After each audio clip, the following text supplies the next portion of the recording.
त्याचबरोबर पूररेषेचा देखील एक विषय इथे मांडलेला आहे। तर ते काय ब्ल्यू लाईन आणि रेड लाईन त्या बाबतीमध्ये कधी कधी कुठे कधी पाणी पोचलेलंच नाही, पण ती त्या याच्यामध्ये फ्लड लाईनमध्ये धरलेलं आहे। तर याचा आपण पुन्हा फेअर सर्वे करायला लावू आणि फेअर सर्वे करून त्याच्यामधून जे अडचणीत आले त्यांना शेवटी बघा, हे सरकार कुणासाठी आहे? हे आपल्या सोयी सुविधा आणि आपल्याला लाभ मिळाला पाहिजे यासाठी आहे।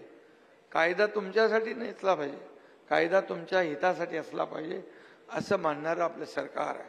आणि मग आम्ही एवढे निर्णय घेतलेत आतापर्यंत, ते सांगायला गेलो तर वेळ पुरणार नाही, कारण आतापर्यंतच्या 2 वर्षामध्ये आपण खूप मोठ्या प्रमाणावर निर्णय घेतलेत। त्याचबरोबर या ठिकाणी संस्था चालक शैक्षणिक विभागाच्या बाबतीत देखील सूचना आल्यात। नक्की मी आमचे केसरकर आहेत मंत्री, त्यांना या बाबतीमध्ये लक्ष घालायला सांगेन आणि शिक्षक भरतीची जी अडचण आहे, रोस्टर तपासणी आहे खाजगी शाळांची, त्या बाबतीत देखील आपण नक्की याचा विचार करू। त्याचबरोबर ज्या शैक्षणिक विभागाच्या ज्या काही पॉलिसीज आहेत, ज्या काही आपल्याला त्याच्यामध्ये न्यू एज्युकेशन पॉलिसी आलेली आहे, त्याच्यात आपल्याला शिक्षण मंत्र्यांना मी नक्की लक्ष घालायला सांगेन। आणि खाजगी शिक्षण संस्थांना आता शैक्षणिक संस्था म्हणजे एक विद्यादानाचं तिकडे काम करत असतात, त्यांना न परवडणारी घरपट्टी असेल, आणखी लाईट बिल असेल, असे जे काही प्रश्न आहेत ते आपण एक बैठक घेऊन आपण त्याच्यामधून मार्ग काढू। त्याचबरोबर द्राक्ष बागायतदार जे आहेत, मगाशी बेदानाचा विषय झाला, मी बोललो त्याच्यावर की आपण त्या बाबतीमध्ये गुळ आणि हळदीच्या संदर्भात जे आपण इथे हे केलंय, तर नक्की आपण यावर चर्चा करू आणि समृद्धीच्या लगत आपण उद्योगमंत्री तुम्ही आणि माणिकरावांना ते माहिती आहे, ते आपण त्याच्यावर मार्ग काढू। टर्मिनल मार्केट 500 एकर आपली जमीन आहे, एकदम चांगलं होऊन जाईल, आपल्याला तिथे शेतकऱ्यांना न्याय देता येईल, तो देऊ आपण। ती कुसुम अंतर्गत सबसिडी बंद झालेली आहे, त्याच्या बाबतीत देखील आपण नक्की विचार करू। व्यापारी संघटना APMC मार्केटच्या बद्दल देखील आपण जे काही इथे प्रश्न मांडलेत, तर त्या बाबतीत देखील एक बैठक आपण घेऊ आणि त्याच्यामधून त्या संबंधित लोकांना सूचना देऊन टाकू की व्यापाऱ्यांना त्रास होता कामा नये। शेवटी व्यापारी हा महत्वाचा आहे। कुठलंही शहर, आम्हाला आनंद दिघे साहेब सांगायचे, एखादी मोठी नगरं होतात, वसाहती होतात, पण तिथे बाजारपेठ आणि व्यापारी नसले तर ते काय फायद्याचं आहे, आणि तो दुःखी असेल तर काय चालणार नाही। आणि त्यामुळे तुमच्या अडचणी आम्ही नक्कीच सोडवू। Cold storage, warehouse, logistic hub असतील, याच्या बाबतीत देखील आपण नक्की विचार करू। आर्किटेक्ट असोसिएशनने देखील या ठिकाणी काही सूचना केलेल्या आहेत, या सूचना देखील आपल्याला शेवटी शहराला आकार देणारं हे आता डेव्हलपर त्याला बिल्डिंग कशी बांधायची हे सगळं त्याच्यामध्ये योगदान असतं। आणि त्यामुळे मी आपल्याला हेही सांगतो, मुंबईला मी सांगितलं, ठाण्याला, की काही आयकॉनिक बिल्डिंग ज्या आहेत चांगल्या वेगळ्या प्रकारच्या, आता एक सगळ्या बिल्डिंग आपण बांधतो, पण ठाण्याला देखील आपण पाहिलं, मुंबईत देखील एक काही आयकॉनिक स्ट्रक्चर तयार करतात, त्याला खर्च जास्त होतो, पण त्यासाठी आम्ही इन्सेंटिव्ह द्यायचा देखील निर्णय घेतला, जेणेकरून शहराची शोभा वाढेल। आणि मुंबईमध्ये बघा, साऊथ मुंबईत गेलो आपण तर पूर्वीच्या इमारती बघा आणि आता नवीन होणाऱ्या इमारती काय अशा सरळ उभ्या करतात। तर आम्ही त्यांना सांगितलं की बाबा, जो लुक आहे तुमचं, काय म्हणतो त्याला, फसाड आहे, त्याचं आर्किटेक्चर आहे, त्याचं डिझाईन आहे, जो डेव्हलपर समजा 10 इमारती बांधत असेल त्यातल्या 2-3 तरी त्यांनी तशा बांधाव्या, आणि त्याला लागणारा जो खर्च जास्त आहे तो आपण इन्सेंटिव्हच्या माध्यमातून देता आला पाहिजे। त्यासाठी देखील आम्ही युनिफाईड DCPR मध्ये तरतूद करतोय। त्यामुळे नाशिकमध्ये देखील तुम्ही त्याचा विचार करा सगळ्यांनी. DCPRचं तर झालं आपण, त्यामध्ये आणखी आपल्याला काय जे काही एकदा आपली क्रेडाई नरेडको ही संस्था आहे ते आपल्या लोकांबरोबर बसा आणि त्याच्यामधून आपण मार्ग काढू. दुसरं बचत गटाचं झालं मगाशी. यामध्ये सहकार माध्यमातून देखील काही अडचणी ज्या आहेत, सहकार क्षेत्र देखील आता मी आपल्याला सांगतो की पहिल्यांदाच केंद्र सरकारने सहकार विभाग सुरू केला मोदी साहेबांनी आणि अमित शाह साहेबांकडे तो विभाग दिलेला आहे. सहकार क्षेत्रामध्ये देखील खूप मोठ्या प्रमाणावर काम करण्याची संधी आहे. सर्वसामान्य शेतकऱ्याला त्याचा फायदा, सर्वसामान्य आपल्या भूमिपुत्राला त्याचा फायदा झाला पाहिजे. ते पॅक वगैरे जे आहे ते सक्षम झाले पाहिजे. अशा परिस्थितीमध्ये आपण त्याच्यामध्ये काही बदल घडवण्याचा निर्णय देखील केंद्र सरकारने घेतला आहे. राज्य सरकार त्यामध्ये जे काही सहकार्य करायचं ते नक्की या ठिकाणी केलं जाईल. Nashik transport association, truck terminal, logistic house या बाबतीमध्ये देखील आपण आपल्याकडे त्याच्या बाबतीत विचार करू. शेवटी वाहतूक व्यवस्था देखील सुदृढ असली पाहिजे. त्यामुळे या बाबतीत नक्की आपण, शेवटी व्यापारी आणि आपला संबंध आहे आणि त्याचा नक्की आपण विचार करू. बंद जकात नाक्याच्या जागा ज्या आहेत, जकात नाका गेलाय,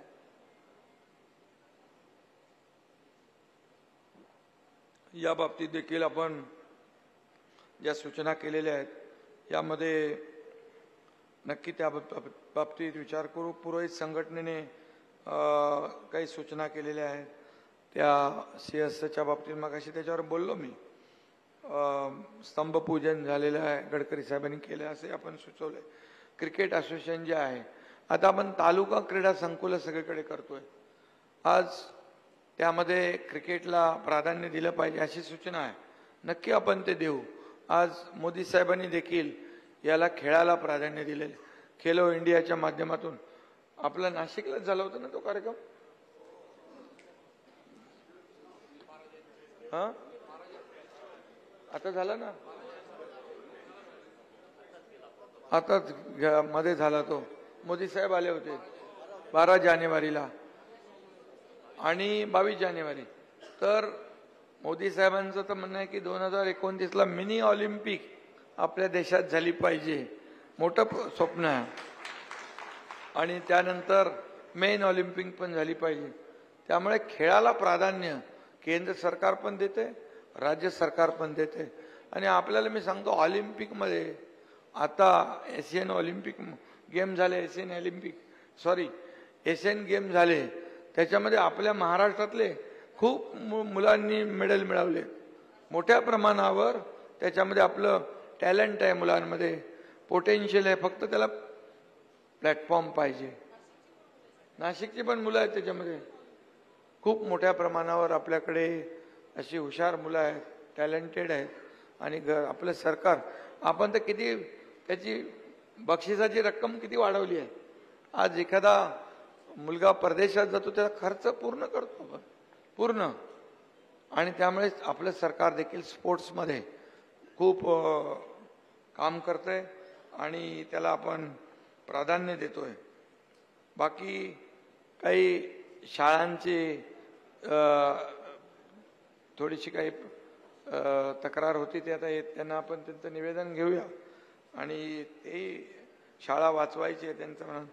आपण सर्वसामान्यांचं सरकार आहे, कुठेही अन्याय होऊ देणार नाही एवढी आपण खात्री बाळगा. मला वाटतं रोटरी आहे ते देखील काम चांगलं करतायत, लायन्स क्लब करतायत. प्राण्यांच्या हॉस्पिटलसाठी जागा उपलब्ध व्हावी अशी देखील मागणी आहे. आणि शासकीय शाळा म्हणजे मॉडेल स्कूल करायची पण आपली तयारी आहे. त्यामुळे मॉडेल स्कूल आपण शिक्षणावर देखील भर देतोय. आज मी आपल्याला सांगतो की आमच्या काही जिल्हाधिकारी आहेत, त्यांनी मोठ्या प्रमाणावर आज मॉडेल स्कूल म्हणजे जसं आपलं आपली प्राथमिक आरोग्य केंद्र PHC आणि ज्या शाळा आहेत त्या शाळा मॉडेल स्कूल झाल्या पाहिजे, चांगल्या झाल्या पाहिजे, त्याचा हजेरी म्हणजे पटसंख्या वाढली पाहिजे. आता खाजगी शाळा आणि आपल्या शासकीय शाळा याच्यामध्ये देखील आपल्याला खूप मोठ्या प्रमाणावर स्पर्धा असते आणि म्हणून आपल्या शाळा देखील खाजगी शाळेमध्ये जाण्याचा ओढा असतोच. इंग्रजी माध्यम तर ठीक आहे, त्याला आपल्याला स्पर्धेच्या ह्याच्यात आपल्याला टिकलं पाहिजे. आणि शाळांचा दर्जा, शिक्षणाचा दर्जा वाढवण्यावर देखील आपलं सरकार भर देत आहे. तिथे कुठेही काही मागे पडणार नाही. सायकल हे पंढरपूर वारीच्या बाबतीत देखील सायकलिस्ट असोसिएशननी काही सूचना केलेल्या आहेत. मला वाटतं आपण या सर्व सूचनांची आमच्या अधिकाऱ्यांनी नोंद घेतलेली आहे आणि सरकार जे आहे हे सरकार जे आहे आपलं पॉझिटिव्ह आणि प्रॅक्टिकल आहे.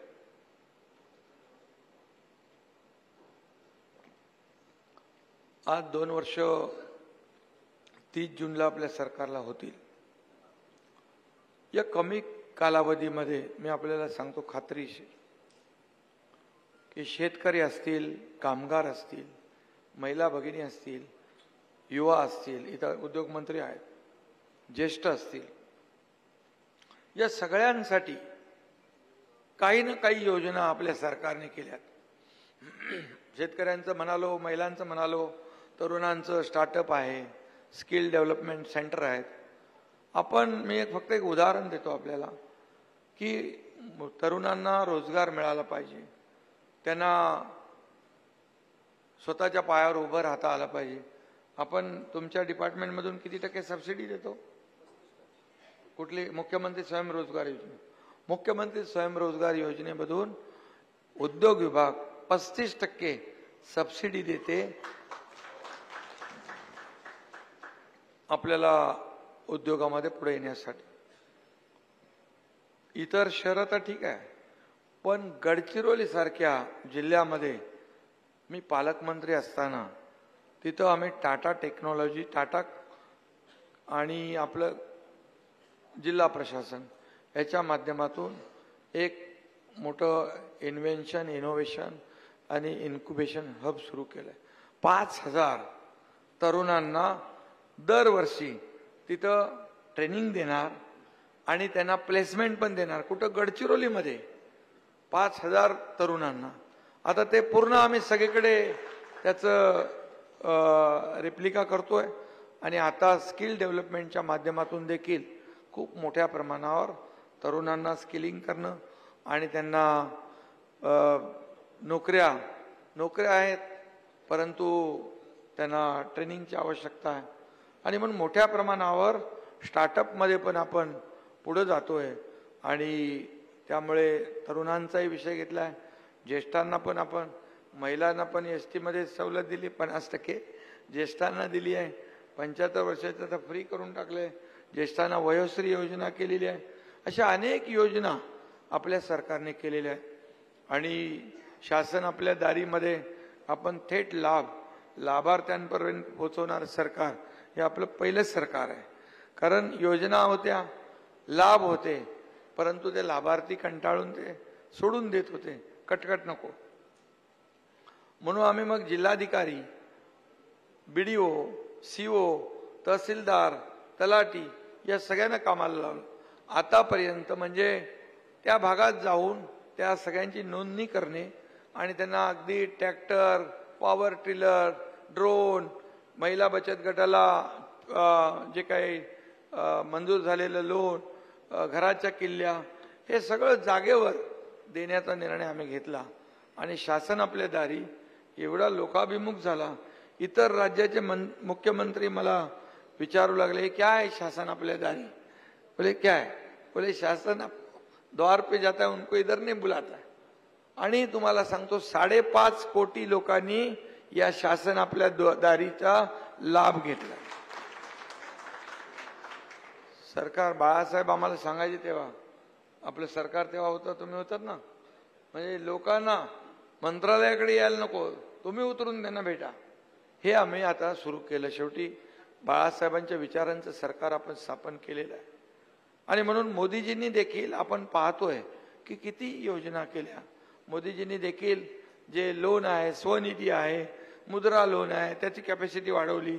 महिला बचत गटाचं पहिलं 5 लाख, 10 लाख, आता 20 लाखापर्यंत. शेवटी या सर्व योजना ज्या आहेत केंद्र आणि राज्य सरकार मिळून आपण ज्या डबल इंजिन सरकार म्हणतो आपण, या माध्यमातून शेतकऱ्यांना सिंचनाचे प्रकल्प. तुम्हाला मी फक्त उदाहरण सांगतो. महाविकास आघाडीच्या सरकारमध्ये 2.5 वर्षात 4 योजना मंजूर केल्या होत्या, बरोबर आहे. आपल्या सरकारच्या काळात 122 सिंचनाच्या योजना मंजूर. 15 ते 20 लाख हेक्टर जमीन ओलिताखाली येणार. पाण्याशिवाय काय करणार शेतकरी. असे अनेक निर्णय आपण घेतलेले आहेत. अनेक निर्णय आपण घेतले. आज इन्फ्रास्ट्रक्चर बघा. आज मोठ्या प्रमाणावर आपण आपलं राज्य जे आहे हे, जेव्हा देवेंद्रजी मुख्यमंत्री होते तेव्हा आपण FDI मध्ये पहिल्या नंबरला होतो. दुर्दैवाने मधल्या काळात 3ऱ्या नंबरला गेलो. पण आपलं सरकार आल्यानंतर पुन्हा पहिल्या नंबरवर आलो आपण. आज आपण केंद्राचा जो काही आपण GDP मध्ये देखील आपण पुढे आहोत आणि परदेशी गुंतवणुकीत आपण नंबर 1 ला आहोत. मी आपल्याला सांगतो, दावोसला गेलो मी, त्यावेळेस उद्योगमंत्री होते. पहिल्यांदाच आपलं सरकार नवीन होतं, तेव्हा देखील लोकांनी आपल्या राज्यामध्ये इंटरेस्ट दाखवला. 1,37,000 कोटीचे करारनामे केले. ते करारनामे फक्त कागदावर नाही राहिले, 70 ते 80% त्याचं इम्प्लिमेंट, त्याचं एक्झिक्युशन सुरू झालेलं आहे. दुसऱ्यांदा दावोसला मी गेलो त्यावेळेस 3,73,000 कोटीचे करारनामे झाले. कारण त्यांना आता खात्री झाली आहे की आता मोदीजींचं केंद्र सरकारचा पण सपोर्ट आहे, पाठबळ आहे. उद्योजक केव्हा येतो, व्यापारी केव्हा आपला व्यापार वाढवतो, तेव्हा जेव्हा त्याला सुरक्षितता वाटते. बाबा मला इथे काय प्रॉब्लेम होणार नाही, मला इथे अडचण होणार नाही, त्यावेळेस त्याचा बिझनेस तो एक्सपांड करतो, वाढवतो. आज तुम्हाला सांगतो मी की गडचिरोली सारख्या भागात उद्योग जात नव्हते. तिथे पहिला सुरजागड प्रकल्प या एकनाथ शिंदेने सुरू केला. 10,000 लोक काम करताय. आता ते स्टील प्लांट काढताय. आणखी देखील इतर स्टीलवाले, तुमचं लॉयडवाला आहे, आता मित्तल आहे, जिंदाल आहे, टाटा आहे, सगळे लोक जाऊ लागले. कारण त्यांना आता खात्री पटली की या सरकारमध्ये आपल्याला मदत मिळेल. कारण शेवटी बघा, आता उद्योजकांच्या घराखाली बॉम्ब वगैरे ठेवले तर कसं उद्योजक राहील, तो तर पळूनच जाईल. आता आमच्यामध्ये ते काय चालत नाही बिलकुल. आता या ठिकाणी तुम्हाला सांगतो, 2014च्या अगोदर परिस्थिती काय होती. बॉम्बस्फोट होत होते, घोटाळे, भ्रष्टाचार सगळं निघत होतं. 2014 नंतर मुंबई असेल, पुणे असेल, दिल्ली असेल, कुठेही एकही बॉम्बस्फोट झाला नाही. कारण त्यांना माहित आहे आता हे देश जो आहे, आज देशाचे प्रधानमंत्री मोदीजी आहेत. आता हिम्मत करून चालणार नाही. पूर्वी थोडंसं राजकीय बोललं पाहिजे ना. पूर्वी आपले सैनिक सीमेवरचे त्यांची मुंडकी छाटून पाकिस्तानात घेऊन जात होते, एवढी हिम्मत करत होते. आता हिम्मत करू शकत नाही.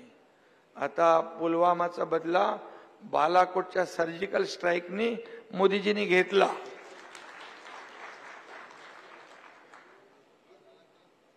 आता आपल्या भारताचं नाव आपण, तुम्ही जाता विदेशामध्ये, आज अभिमानाने जगभरात घेतलं जातं. आज भारताचा एक सन्मान जगभरामध्ये नाव होत आहे. आज पहिला भारत बोलायचा, कोणी जास्त लक्ष देत होतं की नाही माहित नाही, पण आता देश बोलतो, भारत बोलतो, जग ऐकतं, जग हलतं. याचा अभिमान आपल्याला असला पाहिजे. आणि म्हणून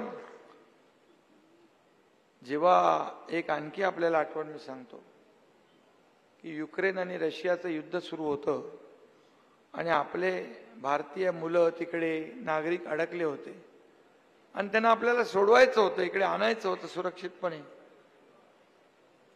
किती मोठा निर्णय होता.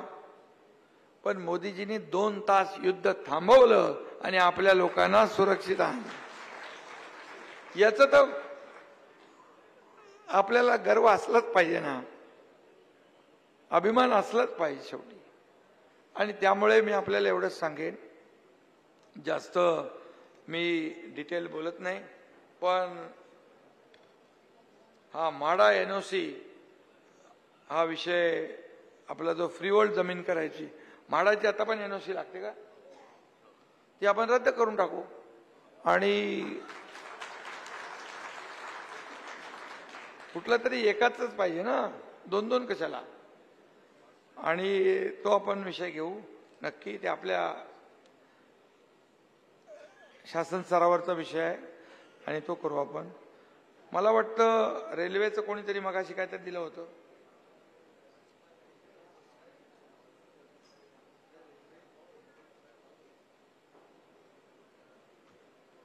रेल्वेचे जे काय आता नाशिक पुणे एक ती रेल्वे आहे ना अडकली आपली, ती करायची आहे. त्याच्या मागे आपण आहोत. ते जवळपास नाशिक मुंबई 3रा ट्रॅक करायचा आहे. आता तुम्हाला मी सांगतो बघा, रेल्वेचं सांगतो. अगोदरचं महाविकास आघाडी सरकार, मी काय टीका करत नाही. मी बघा, तुम्ही माझ्यावर खूप लोक आरोप करतात. मी काय करतो, मी काय म्हणतो, मी आरोपाला आरोपाने उत्तर नाही देणार, मी कामातून उत्तर देणार. हे माझं ठरलेलं आहे. त्यामुळे अगोदर त्याही सरकारमध्ये मी होतो. केंद्र सरकार 50% पैसे भरते रेल्वेमध्ये, रेल्वे ट्रॅक वाढवायचे आहे, रेल्वे लाईन वाढवायची आहे, पण राज्य सरकार 50% द्यायला तयार नव्हतं.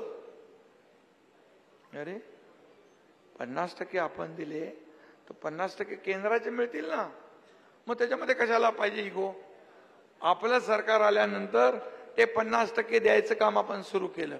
आता जे प्रलंबित जे आहेत रेल्वेचे मार्ग, ते आपण लवकरात लवकर करू शकतो, कारण आपलं सरकार त्याच्यामध्ये पॉझिटिव्ह आहे. शेवटी कनेक्टिव्हिटी महत्वाची आहे. आज आपण बघा, आज मुंबई पुण्याचं काय होतं पूर्वी, गडकरी साहेबांनी तो रस्ता केला, बाळासाहेबांनी सांगितलं बाबा हा ॲक्सेस कंट्रोल रस्ता लवकर फास्ट पोचलं पाहिजे. गडकरी साहेबांनी तो केल्यानंतर सुरुवातीला त्याच्यावर ट्रॅफिकच येत नव्हती, म्हणजे ते भुताटकीचा रस्ता आहे. आज काय झालं, आज पुणे डेव्हलप झालं, IT पार्क झाले, सर्व्हिस इंडस्ट्री आली, मोबाईल इंडस्ट्री आली, रिअल इस्टेट तुमची बूम झाली, डेली अपडाऊन करू लागले लोक. आज समृद्धीमुळे पण तेच होणार आहे. समृद्धीचा पण आपल्याला फायदा आहे ना, समृद्धीचा. आणि त्यामुळे कनेक्टिव्हिटी महत्वाची आहे. आपण असं ठरवतोय की या राज्यामध्ये 5000 किलोमीटरचे ॲक्सेस कंट्रोलचं ग्रीड बनवतोय. राज्यातल्या कुठल्याही कोपऱ्यात जायचं असेल तर 6, 7, 8 तासाच्या वर लागताच कामा नये, असं आपण करतो. नाही तर 15, 20 तास चाललंय आपलं, असं कसं चालेल. आणि म्हणून हे आपण करतोय. शेवटी तुम्हाला तुमचं ट्रॅव्हल टाईम वाचवायचं असेल, इंधन वाचवायचं असेल, प्रदूषण कमी करायचं असेल, वेळ वाचवायचा असेल, या सगळ्या गोष्टी आपल्याला कराव्या लागतील. तुम्ही आता मुंबईत सध्या कधी आलात का मध्ये? मुंबईमध्ये अटल सेतू बघितला? अटल सेतू हा 22 किलोमीटरचा सिंगल लॉंगेस्ट सी ब्रिज आहे. 2 तास लागायचे, आता फक्त 20 मिनिटामध्ये माणूस आरपार. समृद्धी 15 तास, 18 तास. आता नागपूरवर निघालेला माणूस नाशिकमध्ये किती वेळात येईल?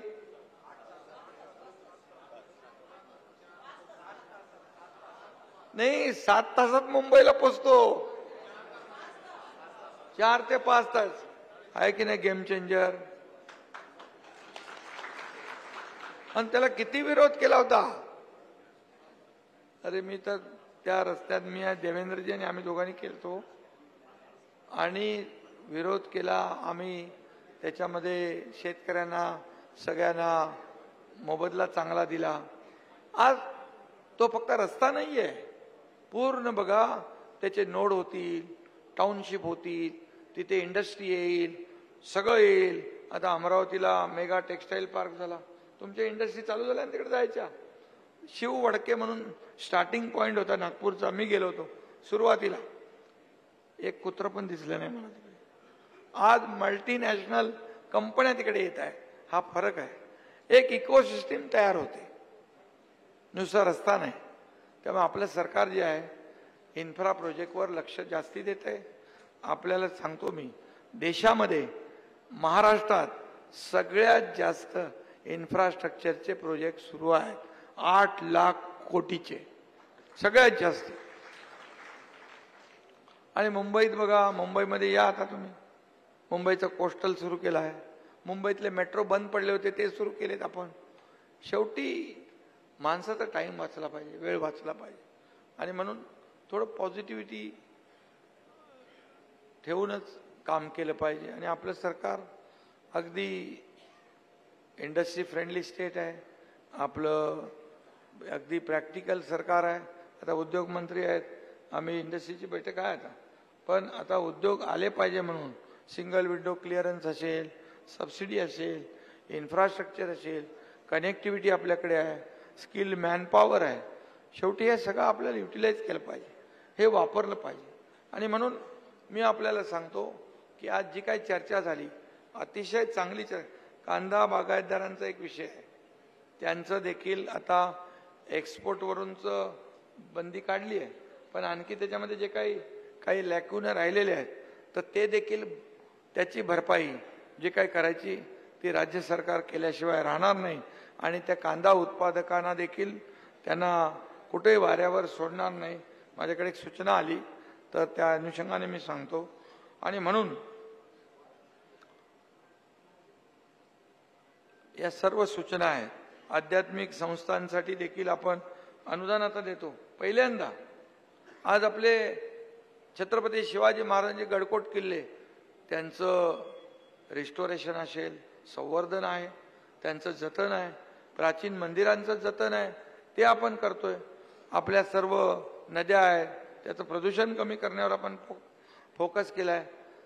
त्यामुळे एक सर्वसमावेशक असं काम आपल्याला करायचं आहे. आणि म्हणून त्यासाठी तुमच्या सगळ्यांचं सहकार्य अपेक्षित आहे.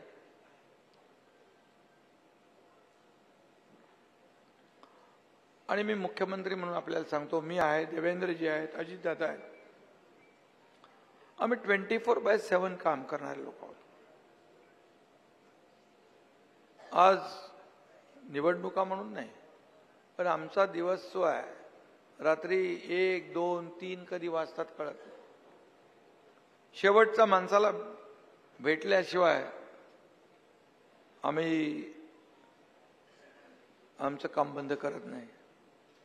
आता करण्यावर आहे. काही लोकांचं पूर्वी काय होतं माहिती आहे आपल्याला, काही लोक भेटतच नव्हते, त्यामुळे बोलायचा पण विषय नव्हता. आणि हे सगळ्या गोष्टी जोपर्यंत संवाद साधत नाही. आता मी कुठेतरी लांब बसलो असतो आणि फेसबुक लाईव्ह केलं असतं, मजा आली असती का? एवढा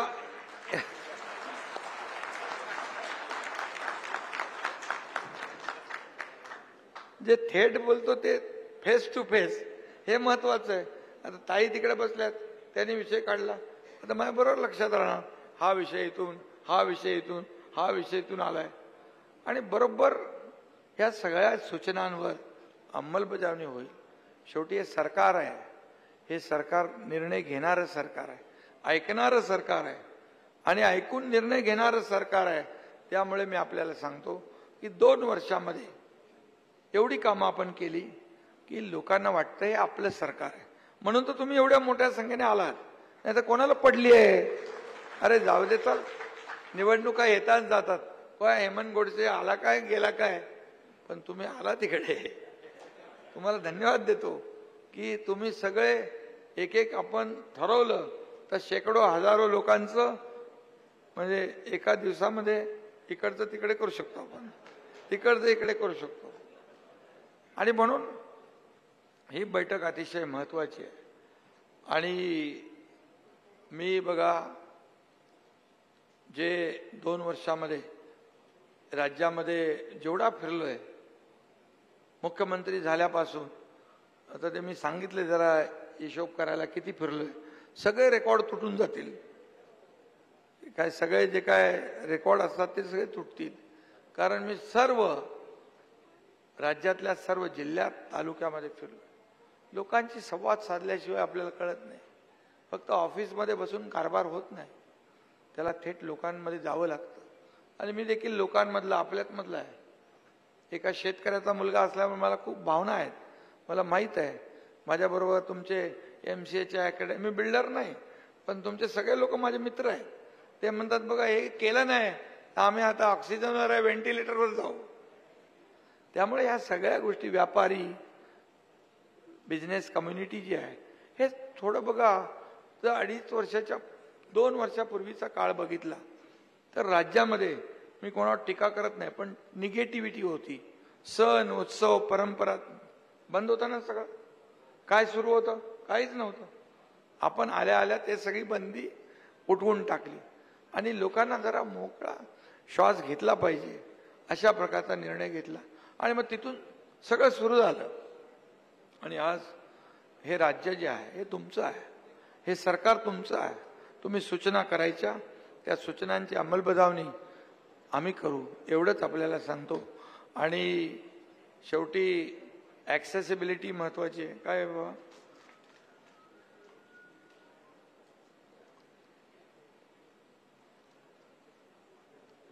आणि तुम्हाला मी सांगतो, आपण त्र्यंबकला पण 15 कोटी रुपये दिलेत ना.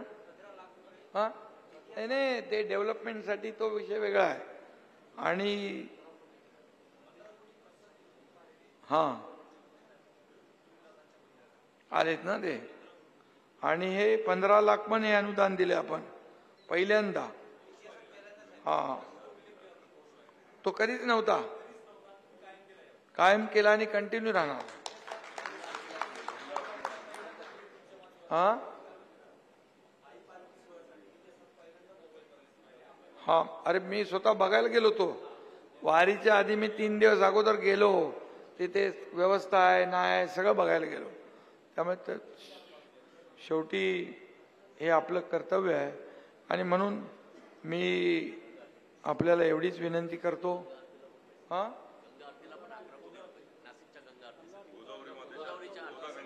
त्याला दिले गंगा आरती गोदावरी 11 कोटी रुपये आपल्या सरकारने दिले.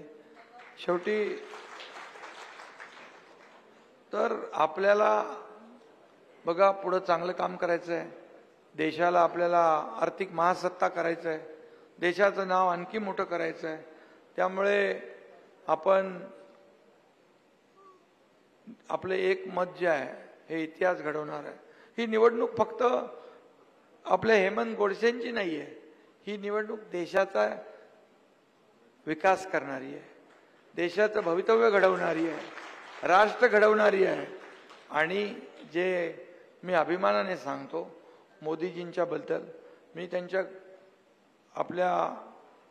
आमचं NDA गठबंधन आहे म्हणून सांगत नाही. असा प्रधानमंत्री 10 वर्षात एकही सुट्टी न घेणारा प्रधानमंत्री कधी लाभला? कुठली तडजोड आपल्या देशाच्या सुरक्षेच्या बाबतीमध्ये कधी करत नाही. आणि आज जे काही बोली चालली आहे, काय बोलतायत, काय करतायत, या सगळ्या गोष्टी ज्या आपल्या समोर आहेत. त्यामुळे मी जास्त राजकीय बोलू इच्छित नाही. आपल्याला एवढीच विनंती करतो की तसा हेमंत गोडसे साधा माणूस आहे ना. ते कुठे आहे तो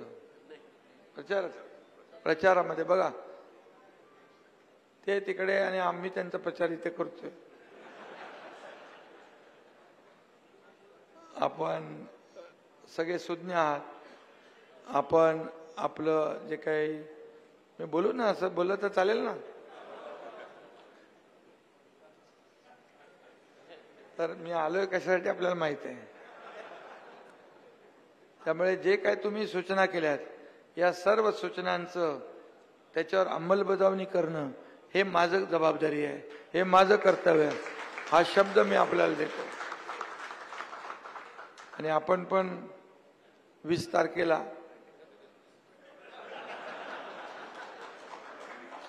प्रभू रामचंद्राचं आपलं नाशिक आहे ना, प्रभू रामचंद्राचं काय आहे?